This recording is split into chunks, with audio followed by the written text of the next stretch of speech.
Okay, on June 13th, 2026, Donald Trump posted on Truth Social. He said, and I'm quoting him directly, that a peace agreement with Iran will be signed on Sunday, June 14th, and that the Strait of Hormuz will immediately reopen for all ships. He also said this deal will prevent Iran from ever having a nuclear weapon. Every major news channel right now, CNN, BBC, Al Jazeera, is covering this the same way. They're all asking the same question. Will Iran sign? Will Trump sign? Is this finally the end of the war? Okay, that is the wrong question. And today I want to explain to you why that is the wrong question. Because while everyone is staring at Trump and Iran sitting across the table in some imaginary signing ceremony, nobody, and I mean nobody in the mainstream media is asking the obvious question. What is Israel doing right now? And the answer, if you actually look at the news coming out of the ground in these past 48 hours, is this. Israel is bombing southern Lebanon right now as we speak. The city of Nabatea, more than 20 villages. Israeli forces issued mass evacuation orders on June 12th and 13th, and the Israeli Air Force carried out heavy strikes targeting Hezbollah infrastructure. Hezbollah responded by firing rockets and drones into northern Israel. People died on both sides. This is happening on the exact same days that American and Iranian diplomats are telling the world a peace deal is just around the corner. Now, I want you to think about what that means, because I think most people hear about the Lebanon bombing as a footnote. Oh, Israel and Hezbollah are fighting again. Yeah, that's just background noise. No, this is not background noise. This is the central contradiction that Discover More database, Writers' Resources Data Analysis, makes everything else collapse. And today I'm going to show you 3 things that almost no one is connecting together.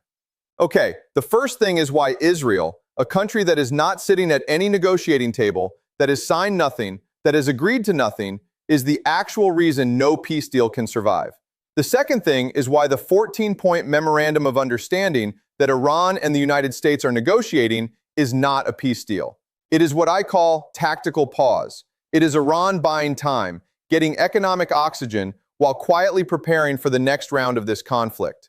And the third thing, and this is the one that matters most in the long run, the one that nobody is paying attention to, is why the Strait of Hormuz will never go back to what it was before this war, and what that means for the petrodollar, for the Gulf Cooperation Council, and for the entire financial architecture that the American empire has built since 1945. Okay, so this is a lot, but I promise you, if you stay with me through this, you will understand what is actually happening in the world right now in a way that most people simply do not. And again, this is my analysis. This is speculation. I could be wrong about some of this, but I am going to give you the logic and you can judge for yourself. All right, let's start with Israel. And I want to be very precise here because precision matters. Benjamin Netanyahu, the Prime Minister of Israel, has made one thing absolutely clear in recent days. He said it directly in a phone call with President Trump. He said it publicly through his defense minister, Israel Katz. The message is this: Israel will not be a party to any agreement between the United States and Iran, and Israel will retain, quote, freedom of operational action in all arenas, including Lebanon, to protect its citizens and soldiers and prevent threats. Okay, let that sink in.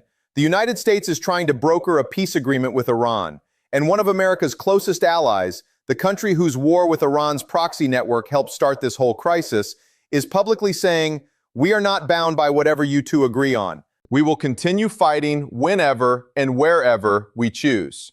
Now, here is why this is fatal to any deal. One of Iran's core demands in the 14-point memorandum is a ceasefire on all fronts, specifically in Lebanon. Foreign Minister Abbas Iraqi said it explicitly on Iranian state television on June 12th. Iran demands a permanent ceasefire in Lebanon. Iran demands Israeli forces withdraw from Lebanese territory. And he said, I'm quoting him, "We have never forgotten Lebanon, and we will not abandon those who stood with us." Okay, so you have two positions that cannot coexist. Iran says the peace deal must include Lebanon, must include Hezbollah, must include an Israeli withdrawal. Israel says, we are not part of the deal. We will not withdraw. We'll continue strikes. And what is America doing? America is in the middle, trying to hold both positions at once. Trump is apparently asking Netanyahu to restrain himself in Lebanon to help the negotiations. Netanyahu is ignoring him, literally ignoring the President of the United States and continuing to bomb. Now think about the game theory here. Okay, I talk about this all the time in class. When you analyze a negotiation, you need to understand not just the players at the table, but the players with the power to break the table. Israel is not at the table, but Israel has the power to break the table from the outside. And they are using that power every single day. But here's what makes this even more interesting. And this is something I have been arguing in this class for the past few semesters. This is not an accident. This fits perfectly into what I call the Greater Israel Project. Okay,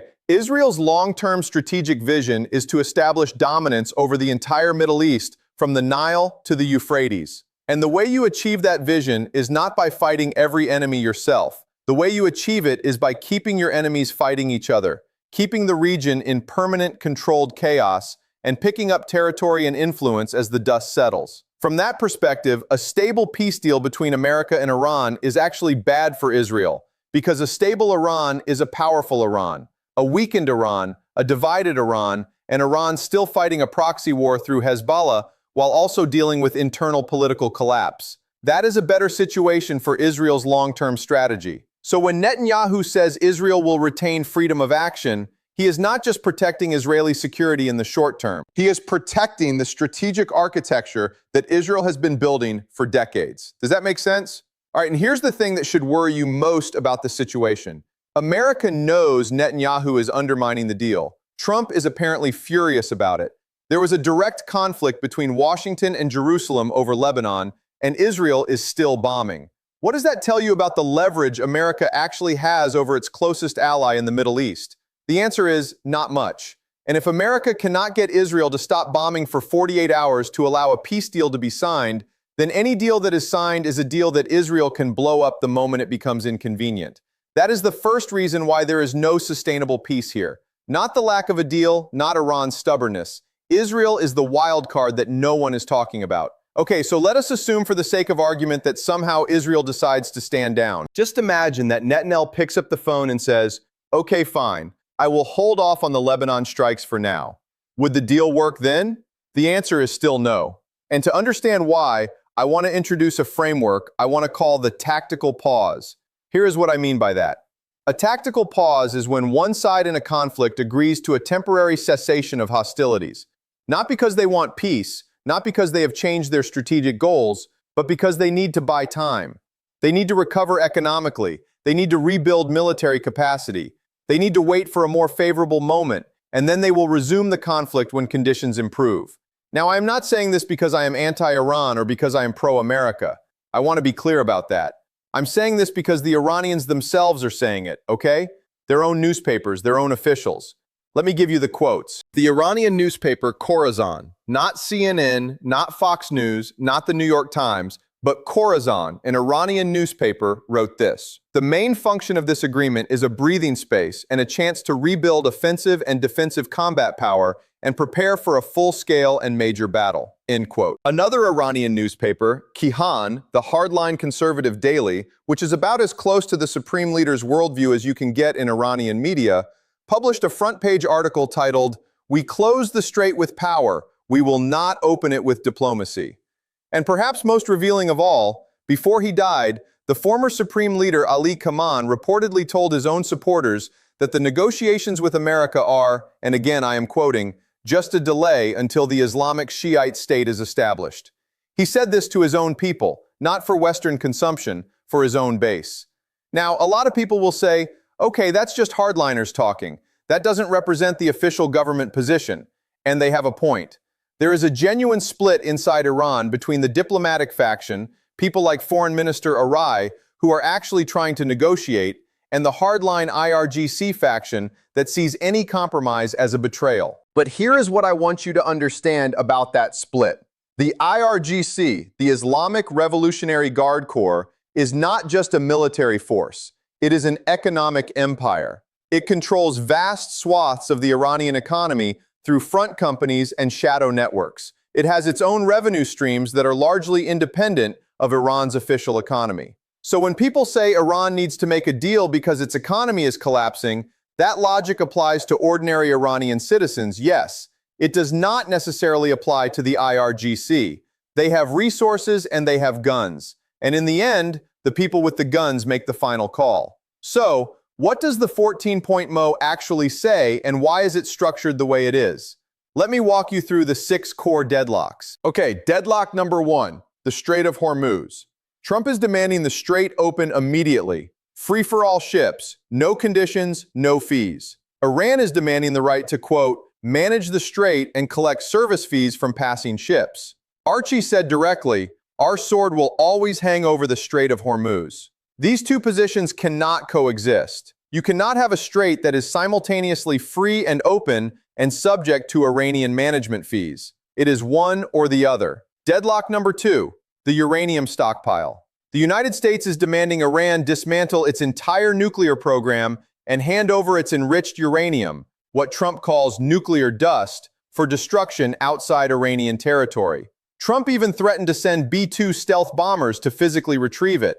Iran is only willing to dilute the uranium inside Iran. And here's the part that most people have missed. While these negotiations were ongoing, Iran was actively collapsing tunnels and placing explosive mines around the entrances to its nuclear facilities at Isfahan. CNN reported this based on 5 separate U.S. intelligence sources. We are talking about roughly 440 kilograms of uranium enriched to 60%, enough for approximately 11 nuclear weapons now buried under collapsed tunnels and surrounded by landmines. Think about what that action tells you. While your diplomats are talking about peace, your military is making the uranium physically impossible to retrieve. That is not the behavior of a country preparing to hand over its nuclear material. That is the behavior of a country preparing to hold on to it.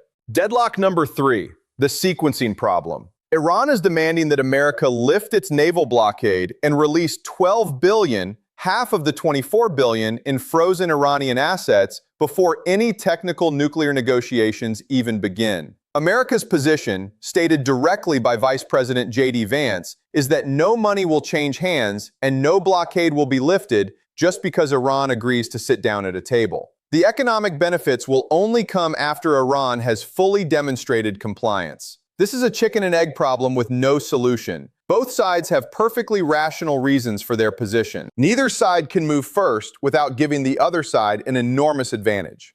Deadlock number 4, war reparations. The Iranian draft included a mechanism for the United States to compensate Iran for damage caused by American and Israeli strikes. Trump immediately listed the rejection of war reparations as one of his 5 non-negotiable preconditions for returning to the table. This is actually very revealing if you understand American diplomatic history. The United States never paid war reparations after Vietnam, despite having committed to reconstruction assistance in Article 21 of the Paris Peace Accords. They found legal and political reasons to avoid it. They will do the same here. The term war reparations is politically toxic in Washington in a way that is essentially irreversible. Deadlock number 5, the axis of resistance. America demands Iran stop funding and arming Hezbollah, Hamas, and its other proxy networks. Iran says it will never abandon Hezbollah. And while we are having this argument on paper, Israel is bombing Hezbollah on the ground right now, which makes the entire conversation about whether Iran will theoretically withdraw support almost irrelevant. And deadlock number 6, internal political fragmentation. This one is underreported, but I think it may be the most important. At the negotiating table, the Iranian diplomatic team is trying to make a deal. But back in Iran, hardliners are protesting outside foreign ministry offices, calling Iraqi a traitor and a compromiser. They are chanting for his resignation. The IRGC under General Ahmad Vahidi is actively working against the diplomatic team by leaking the contents of the MOTU-friendly media outlets, specifically the Mayor News Agency, which is IRGC affiliated, in order to publicly commit Iran to maximalist positions that the diplomatic team never intended to make public. This is not a unified government negotiating strategy. This is a civil war within Iran's own foreign policy apparatus. And in Washington, it is not much better. Democratic senators are calling the deal a surrender document. Influential Republican senators, like Roger Wicker and Lindsey Graham, are calling for military escalation rather than negotiation. So when you add all of this together, the Israel problem, the 6 deadlocks, the internal fragmentations, the uranium fortification, what you are looking at is not a peace deal. You are looking at a tactical pause, a moment where both sides catch their breath. Iran gets some economic oxygen. Trump gets a ceremony he can call a victory. And then in 60 days, when the technical negotiations inevitably collapse, we are back to where we started. Except Iran has used the 60 days to continue fortifying its nuclear sites, and America has used the 60 days to argue about who gets credit for whatever was agreed. The Iranian newspaper Khorasan said it best. The deal is not about nuclear weapons or hormone fees or any of the specific terms. The main function of the agreement is to postpone the final battle and give both sides time to rebuild for a larger confrontation ahead. Okay, now I want to talk about the thing that matters most. And this is the thing that almost no one in mainstream media is paying attention to because they are too focused on the short-term drama of whether Trump and Iran will shake hands. The Strait of Hormuz will never go back to what it was before this war. Let me say that again. The Strait of Hormuz, that narrow stretch of water, 33 kilometers wide at its narrowest point where a strong swimmer could theoretically cross from one shore to the other, will never go back to the pre-war status quo. And that has consequences that go far beyond the Middle East. To understand why this matters so much, I need to explain something about how the American empire actually works, okay? And I know I have talked about this before, but it is important to connect it to what is happening right now. Why does the US dollar have value? Not because of gold. America abandoned the gold standard in 1971. The dollar has value for one specific reason. If you want to buy oil from the Gulf states, you have to pay in dollars. This is the petrodollar system. Saudi Arabia sells oil, receives dollars, and uses those dollars to buy US Treasury bonds and invest in American financial markets. The UAE does the same. Kuwait, Qatar, Bahrain. This circular flow is the foundation of American financial power. It is what allows the United States to carry $39 trillion in national debt and still function as the world's reserve currency. Now, 20% of the world's entire oil supply passes through the Strait of Hormuz. 20% of everything. Japan imports 75% of its oil through that strait. China imports 40%. India imports 60%. The Japanese Prime Minister has publicly stated that if the strait closes, Japan runs out of oil within 8 to 9 months and the entire Japanese economy collapses. And here's the thing about the GCC countries that are at the center of this petrodollar system. They are extraordinarily fragile in ways that most people do not appreciate. The UAE, Saudi Arabia, Kuwait, these are desert nations. They import 80% of their food from outside the region. They get 60% of their fresh water from desalination plants. And a single Iranian drone costing $50,000 is capable of destroying a desalination plant. America's missile defense systems cost $1 to $3 million per interception attempt, and often they miss, which means you need to fire 2 or 3 missiles. So for every $50,000 drone Iran launches, America is spending $2 to $3 million to stop it. Think about what that asymmetry means over time. Iran can launch hundreds of drones per day. They have approximately 80,000 of them stockpiled, and they produce about 500 new ones every single day. America cannot sustain that rate of expenditure indefinitely. Nobody can. But here is the real question I want to ask. What happens if Iran never fully closes the strait, but simply makes it permanently uncertain? Not closed, just uncertain. Ships arrive, and they are not sure if they will be fired upon. Insurance rates for tankers going through the strait go through the roof. Shipping companies start looking for alternative routes. The GCC oil trade becomes unreliable. Investment in the Gulf dries up, and gradually, slowly, the petrodollar system, that circular flow of oil for dollars that keeps American debt manageable, starts to corrode. And now, look at what Iran is actually saying about Huz. Foreign Minister Araghi said, and this is a direct quote, "Our sword will always hang over the Strait of Hormuz." The Iranian news agency Iran confirmed that the draft agreement contains, quote, "no commitment from Iran to give up management of the strait." An Iranian lawmaker publicly compared Iran's proposed Hormuz management bill to the oil nationalization of 1951. That was when Iran nationalized its oil industry and kicked out the British. This is not a throwaway comment. That comparison is deliberate. It is Iran saying we are claiming permanent sovereign control over this waterway in the same way that we claimed control over our oil 70 years ago. And the Iranian parliament is now actively drafting legislation officially titled "A Bill for the Security, Development, and Progress of the Persian Gulf and the Strait of Hormuz" that would formally codify Iran's right to collect fees from passing ships. Okay, let me ask you something.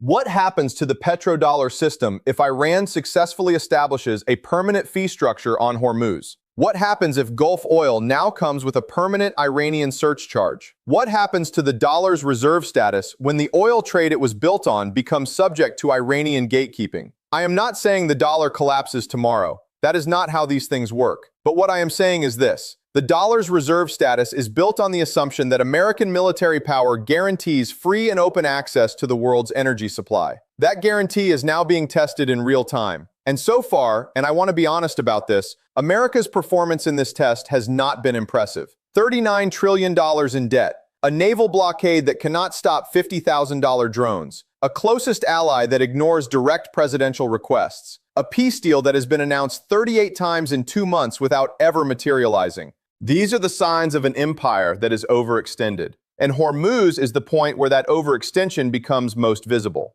Now, I want to be honest with you. I want to give you the best possible argument for the other side, because I think that is how you actually understand a situation. And I never want you to just accept what I say without thinking critically about it. The strongest argument for why a peace deal might actually work is this. Both sides are genuinely exhausted. The Iranian economy is being strangled. Ordinary Iranians are suffering under the combination of the war, the blockade, and 2 decades of accumulated sanctions. Trump needs a political win. His domestic political situation requires him to be able to point to something he achieved that Obama and Biden never could.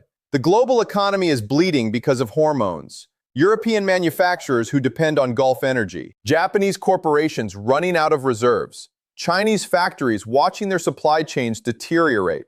All of these forces are creating enormous pressure on both governments to find some kind of agreement, even an imperfect one. And there's a real argument to be made, and smart people at organizations like the ERA Group are making it, that if both sides formally declare this the end of the war, it becomes politically much harder for either side to return to active hostilities. There is a ratchet effect. Once you have signed something, even something ambiguous, the political cost of going back to war increases. That has real value. Okay, that argument is not stupid, I respect it, but here is what that argument cannot account for. The IRGC does not need the Iranian economy to recover. The Islamic Revolutionary Guard Corps has built a parallel economic empire over decades. Construction companies, logistics networks, import monopolies, shadow financial systems.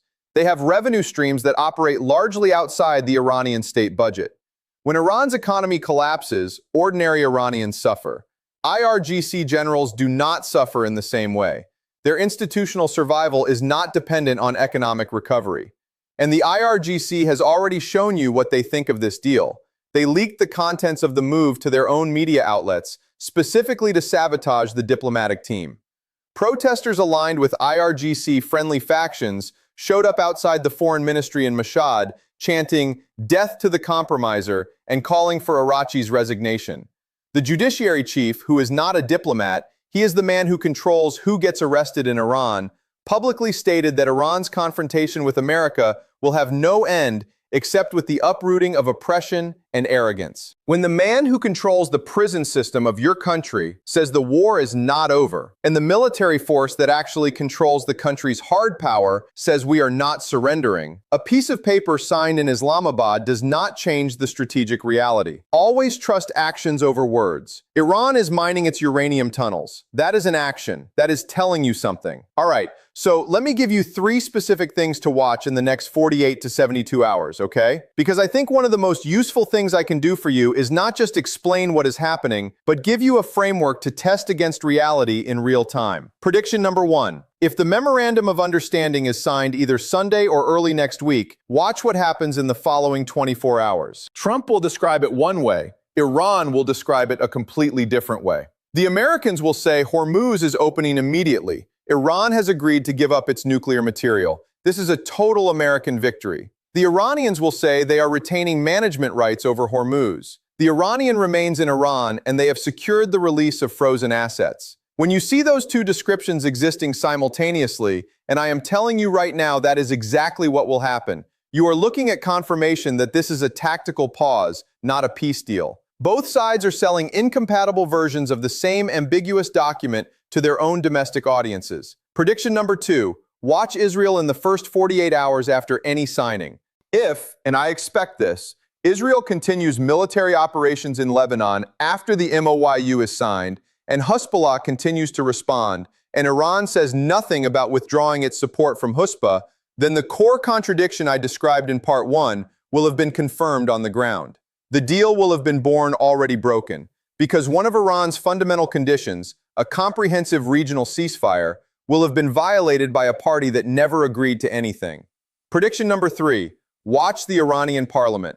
There is a Harous management bill currently moving through Iranian legislative channels. If that bill passes, even after a peace deal is signed, it means Iran is locking in permanent legal authority over harm as a matter of domestic law, not as a diplomatic position, as a statute. And a statute is much harder to roll back than a negotiating stance. If that bill passes, the pre-war status of Hormuz is gone permanently. Whatever the MOS says is irrelevant. The legal architecture for Iran to charge fees and exercise management rights will have been embedded into Iranian law. Now, I want to give you your homework, and I mean this seriously. Do not just watch the news about whether the deal gets signed. Go read the statement made by Iran's Judiciary Chief Ghulamos Mossano on June 13, 2026.